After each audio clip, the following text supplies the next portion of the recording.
We're really excited for our next session. It'll be an accredited session worth 1 CPD point on supporting you and your clients to manage anxiety and emotions, and it'll be facilitated by Shannan Lea from Autism From the Inside. Shannan is autistic and holds a Master's in Autism Studies. She also is currently completing a Master's of Counselling. She combines this knowledge with her personal experiences of parenting a neurodivergent teen to support families, teachers and parents in understanding and celebrating autism. I'll pass on to Shannan. Please give her a massive round of applause.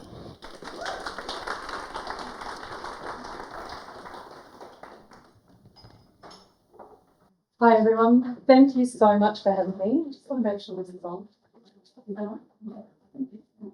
Okay, fantastic. I'm very excited to be here, but I think I should probably give you a little bit of an introduction as to my experience with anxiety and emotional regulation. So why am I here to talk to you about those things? I was diagnosed with anxiety when I was 19 in my first year of undergraduate study.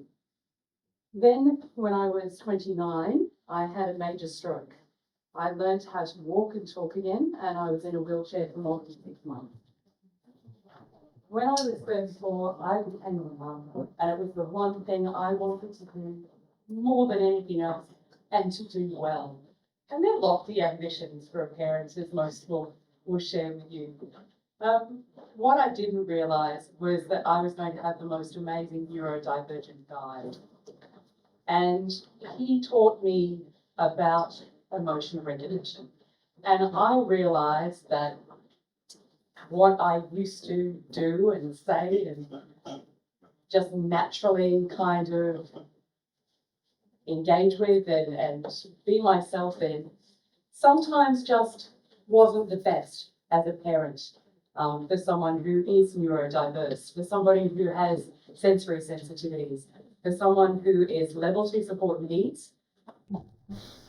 Is that better? Oh my goodness, there you go.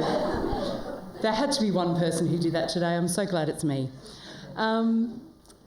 So that's when I started to learn a little bit about emotional regulation, and namely my own, not my son's. It was about mine. And so that's the journey that's brought me here today. Let's go on to that. Today, very quickly, we're going to go through what anxiety is, what emotional regulation is, and what are the best strategies to support, manage anxiety and emotional regulation, and how you can support yourself and your client. Let's have a little bit of a chat about what anxiety is. So the World Health Organization says that anxiety disorders are amongst the most common. They affect about 301 million people, and that data was from 2019. So if you imagine, that's before COVID.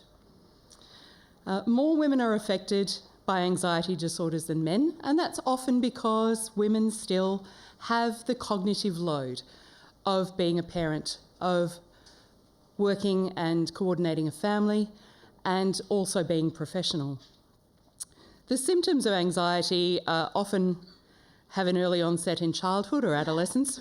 I was a little late to the party in realising that's what I had, but at 19 I was certainly within that bracket. There are highly effective treatments for anxiety disorders, and approximately 1 in 4 people with anxiety disorders receive treatment. The World Health Organization has a comprehensive mental health action plan, and that action plan is spanning 2013 to 2030. And that's allowing access and understanding for all. So what is anxiety? I wish I had a loss of appetite. I have never experienced that. My love of food is strong. I am easily fatigued. Sometimes I like hiding away. I think I get that from my 3 cats. I can feel lightheaded and dizzy. In fact, right now is a good example of that. And butterflies in my tummy, it feels more like pterodactyls, but that's okay. Unable to sleep is very common. And your heart beating faster, I just wish I had my Fitbit on now. Easily irritated. I didn't realise that was anxiety, but it is a very, very common symptom. So what's the impact of anxiety? This is the bit that absolutely blew me away when I learnt about anxiety. Did you know that we have an upstairs and a downstairs brain?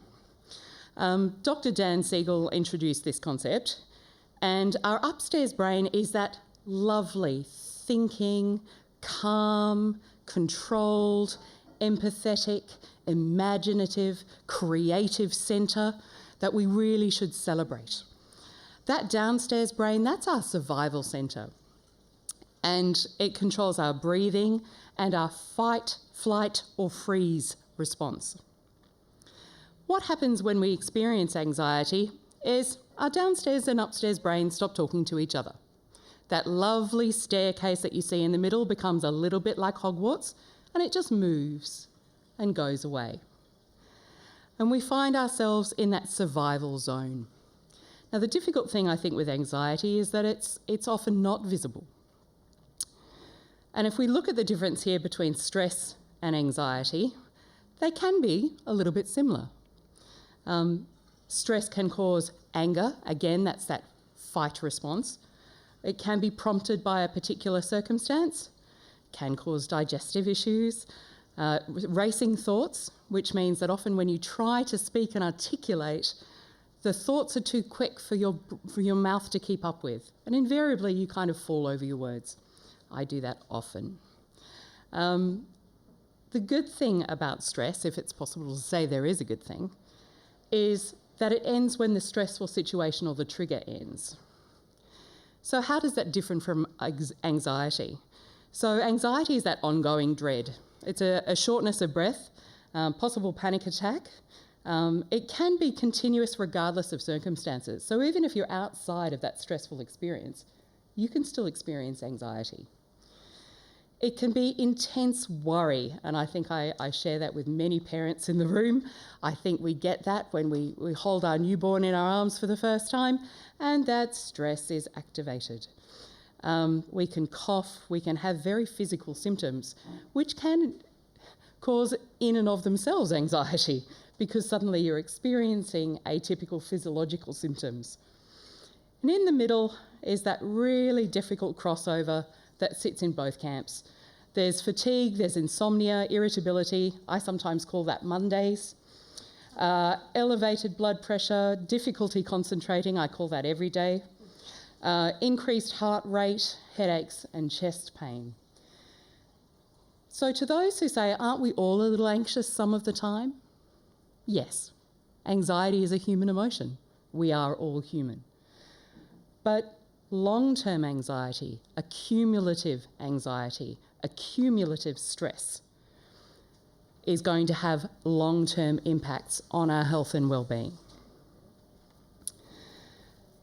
What is the really tricky thing about anxiety is it's kind of like a shadow that doesn't go away no matter how bright the light is. When you have anxiety comes from that survival centre where you say, I need to get through this, whatever means necessary. When anxiety comes into the picture, you can perceive danger that's not a real or genuine threat. But for you, it's real. And so there can be a situation or a trigger that leads to anxious feelings and thoughts. Then after that, in order to cope with the anxious feelings and thoughts, you think, wouldn't it just be easier to avoid that situation? If I avoided it, I won't feel that way. That's okay. And then with that avoidance comes brief relief. This temporary relief of anxiety. I didn't have to go through that. I didn't have to pull through this time. But the unhelpful belief of anxiety is that we learn that to be able to cope with it, we simply avoid things. And that's not how we have quality of life. So anxiety in that regard is quite tricky, and it sneaks up on you. So what is emotional regulation? I always thought this was the difference between when I see a toddler, and I secretly have enormous respect for toddlers, they're very direct. And you see a toddler, they want something, they're told they can't have it, they throw themselves down on the ground, kick their heels, drum on the floor, and something changes. I think personally, not bad. Very direct, clear communication, A1. Unfortunately, people aren't quite so indulgent and compassionate if you do it as a 50-year-old. And I try not to do it often anymore. Emotional regulation is the process that we use to control and react to our emotional experiences. And it's frustrating as an adult, but that's part. With great responsibility comes great reward. And being able to regulate our emotions, we're looking at suitable and adaptive ways to respond to each situation. So it can include techniques to either increase, sustain, or reduce our emotional reactions. Effective emotional regulation, though, is able to have a lot of positive benefits. So, for example, you can have increased well-being, stronger interpersonal relationships, and more resilience.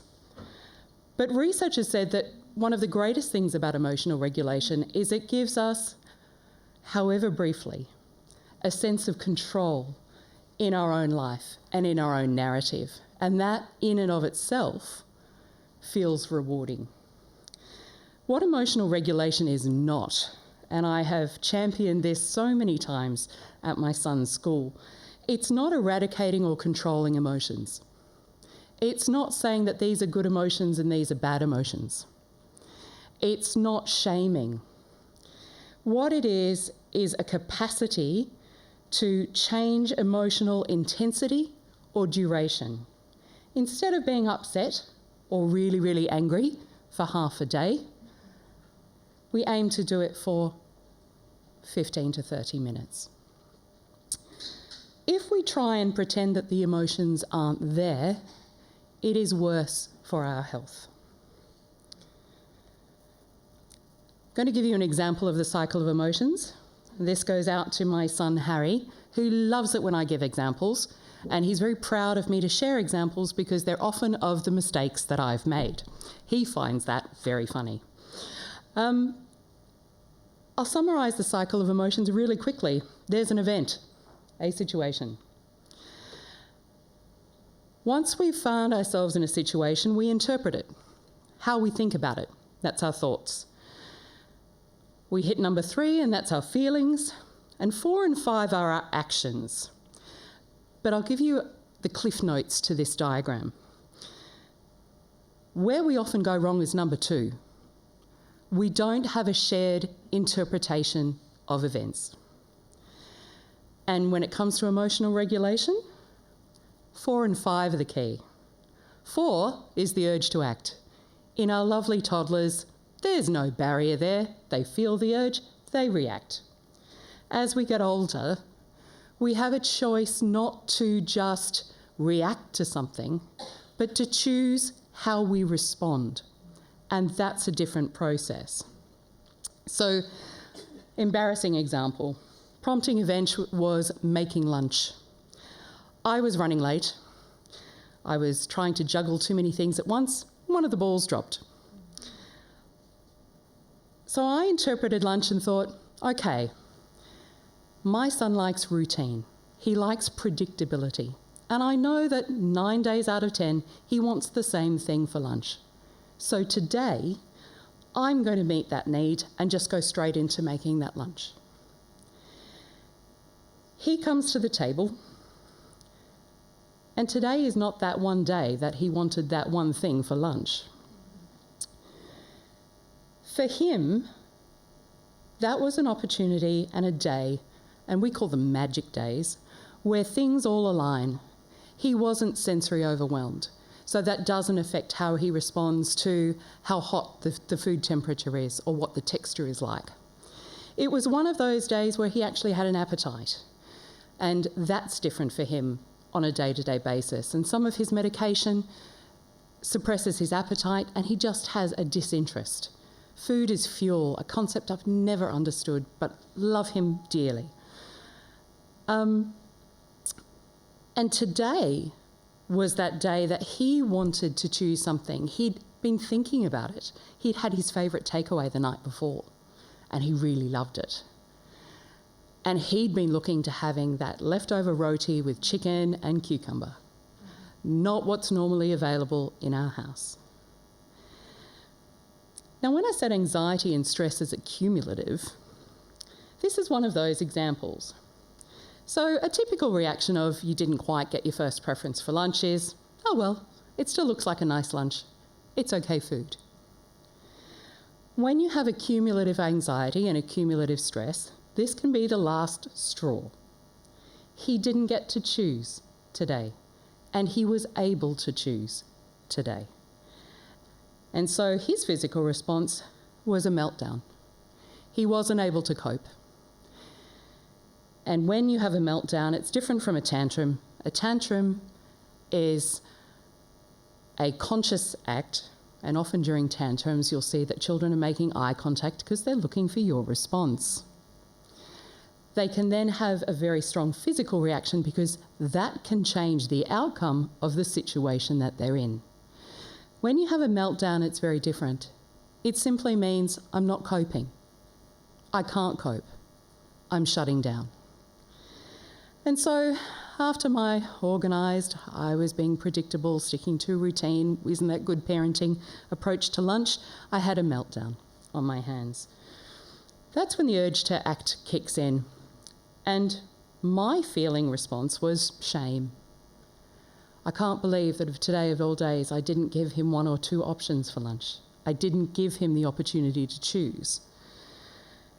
And when that feeling of guilt comes to us, we then are coloured in the way that we choose to act. The first urge to act is to try and circumvent the meltdown. I should try and relate to him. I should try and be in the moment. I should try and help him calm.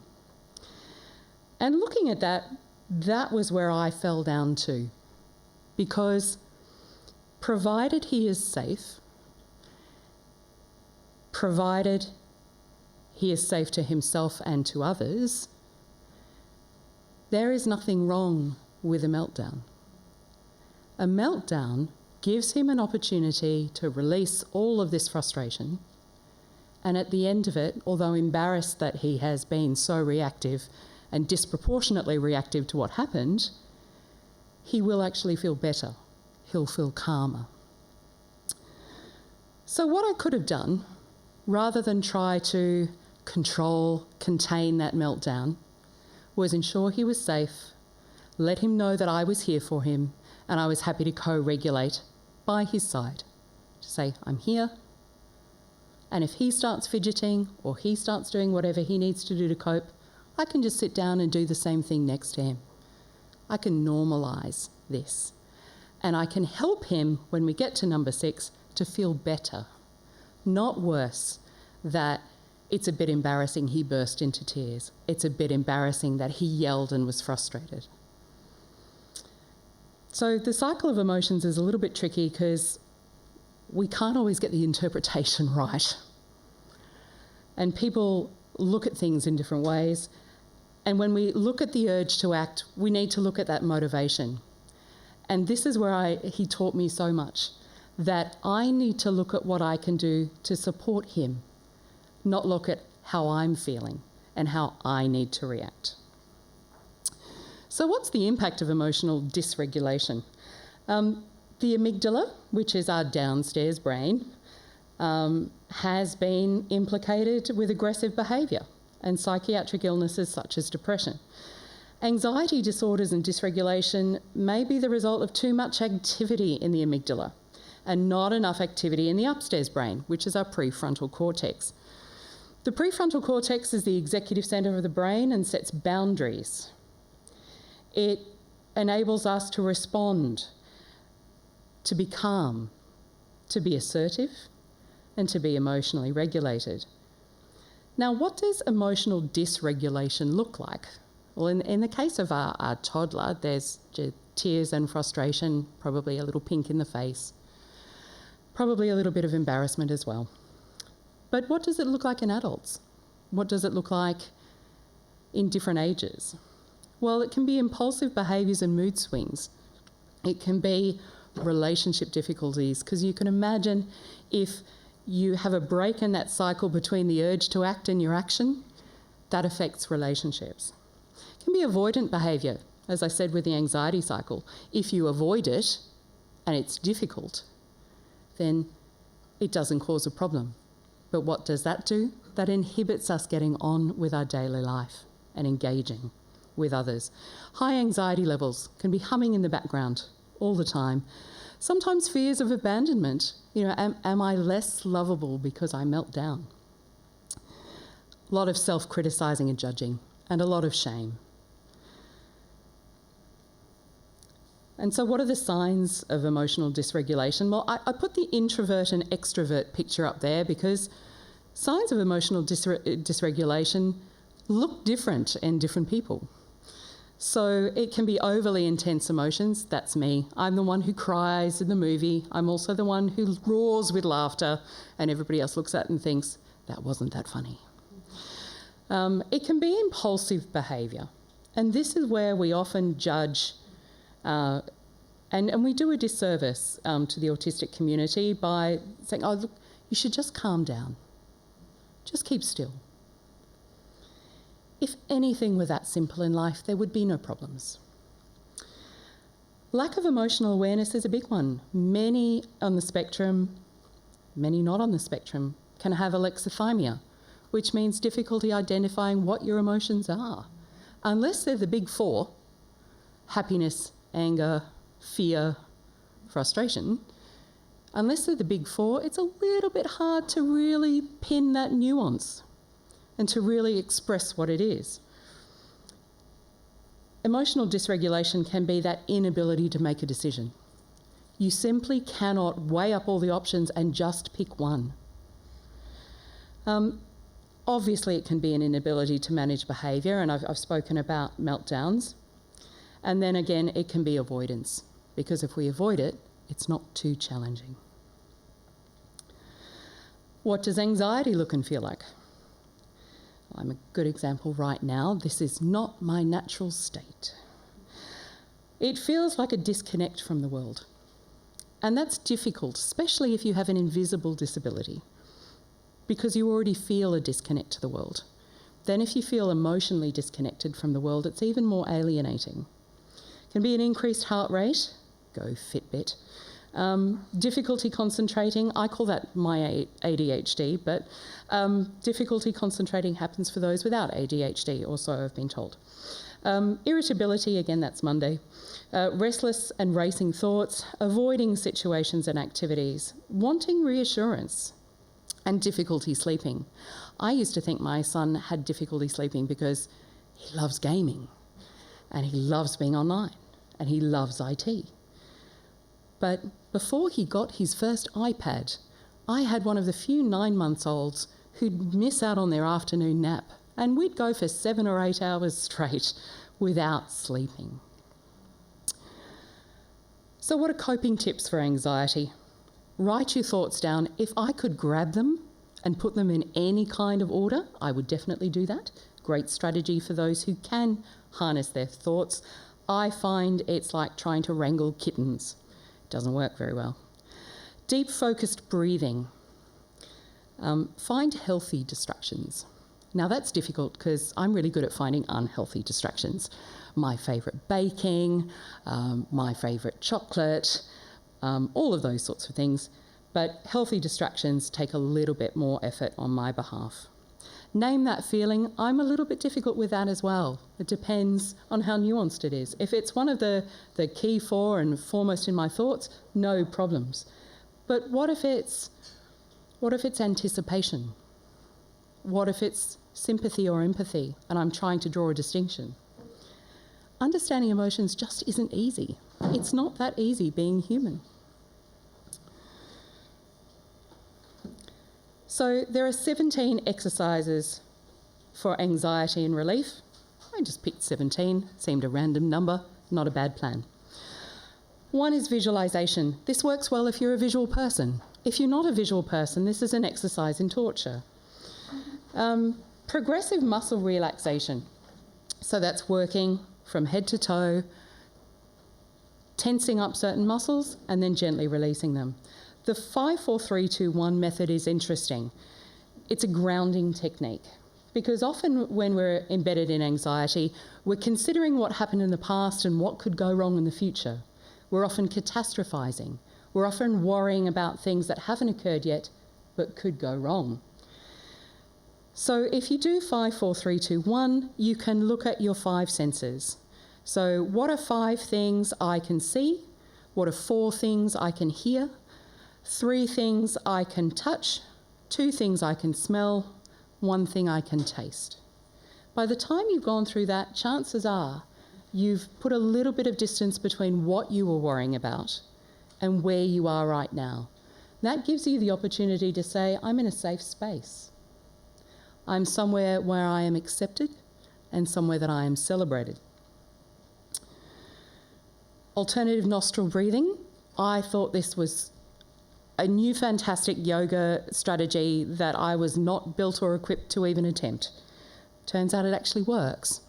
It activates the polyvagal nerve, and if you block one nostril and breathe, imagine the air going up and then down the other side and you let it go. You are so concentrated on that one task because it is not automatic that it helps ground you in the present.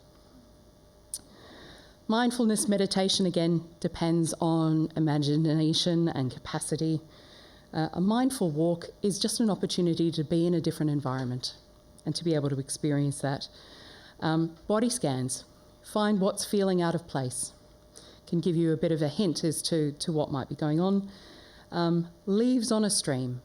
If you imagine that there is an enormous stream going on just next to you, but you're safe. It has lovely leaves that are floating down.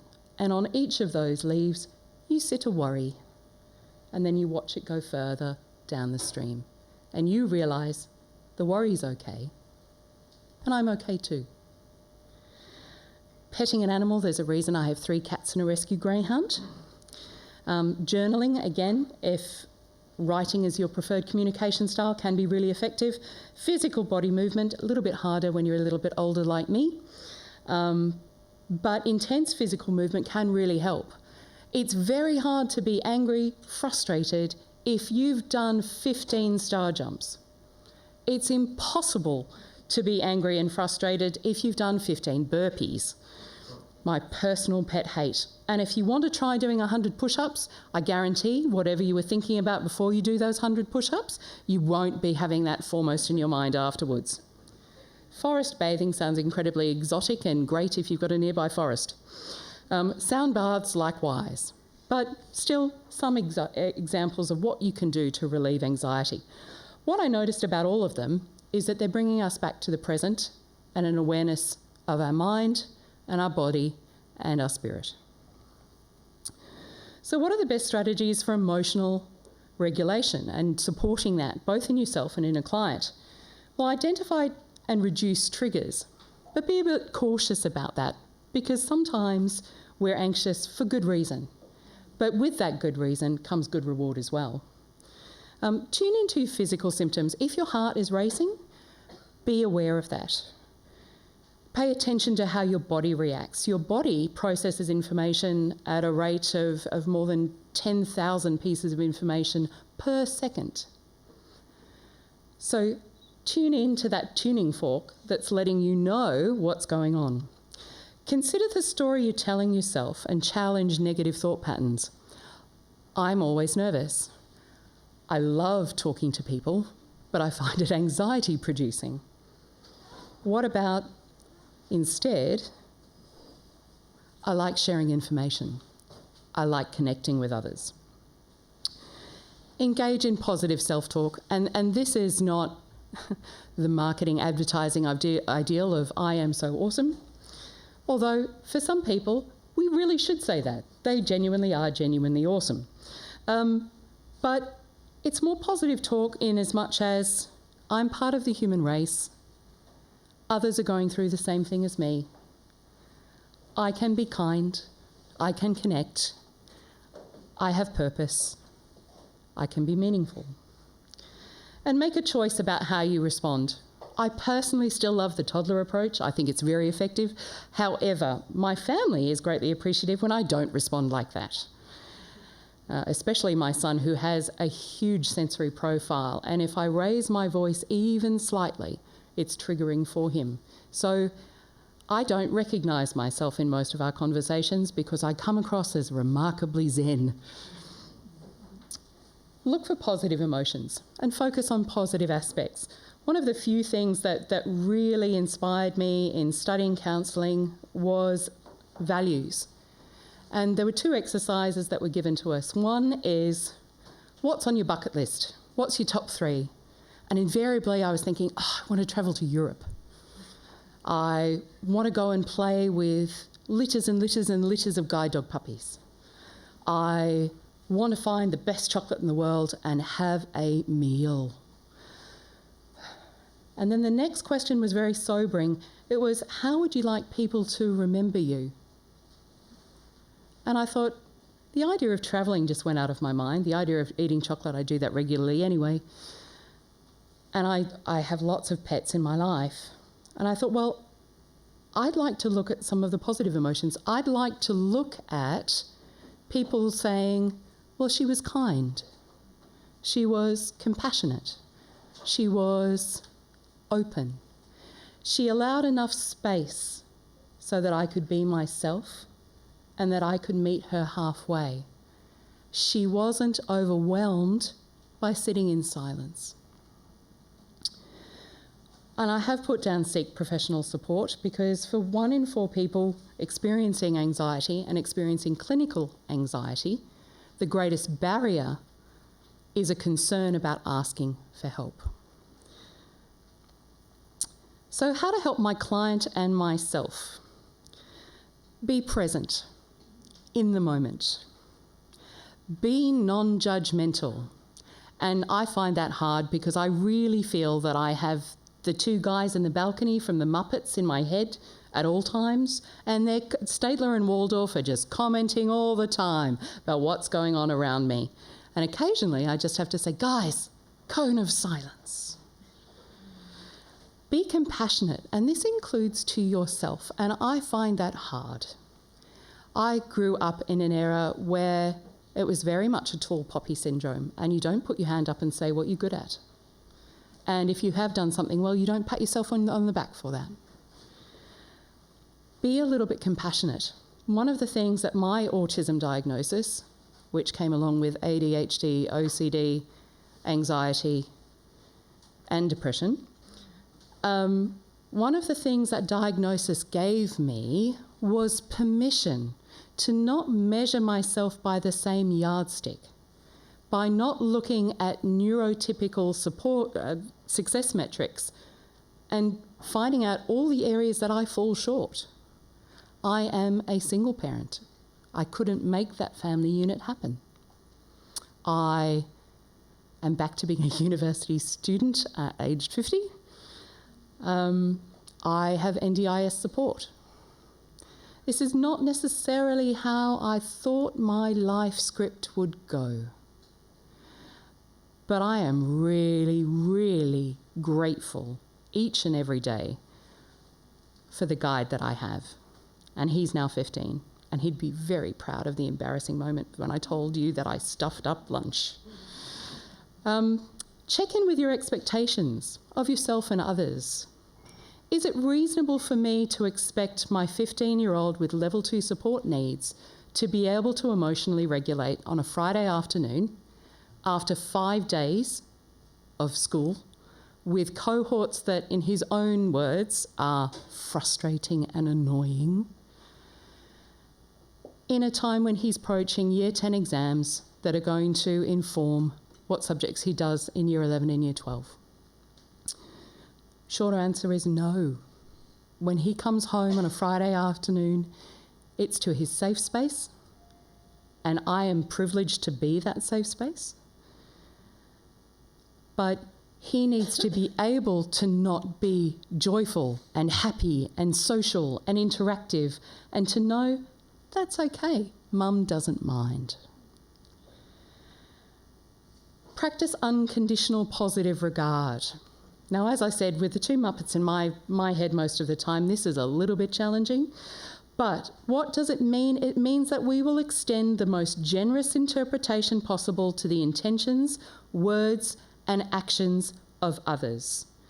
I referenced Dr. Brené Brown, who is an amazing sociologist, and her key work is around being vulnerable and how being vulnerable is one of the greatest strengths that we can do. But that positive unconditional regard says that I'm going to go into every situation thinking you're doing your best. And if I have that unconditional positive regard, it informs me about when I need to make boundaries, when I need to make decisions, when I need to organise things and make sure that things are going to work. And if you assume that positive regard, then the onus of change, the person who can act and make things different, falls on you. And that's the one sphere that you have permanent responsibility, but also permanent power to change. So, Dr. Brené Brown, have a look at her TED Talk. It is fantastic. Empathy has no script. There's no right way or wrong way to do it. However, there is a right way and a wrong way to make lunch. It's simply listening. It's holding space. It's withholding judgment. It's emotionally connecting and communicating that incredibly healing message of, you're not alone. So just to let you know, any of the good thoughts that you've heard today are actually based on research that I've done, and I'd like to thank those who put the time and effort into creating that before I had a chance to incorporate it in today's chat. To receive CPD accreditation, you can apply for that. There is a short quiz. I promise you it's not hard. All the answers are in the slides.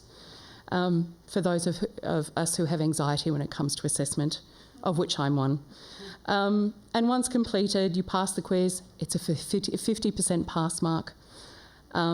Your personalised certificate will be emailed to you within 5 days, and the certificate will reflect today's session date, because personal growth is a goal of mine.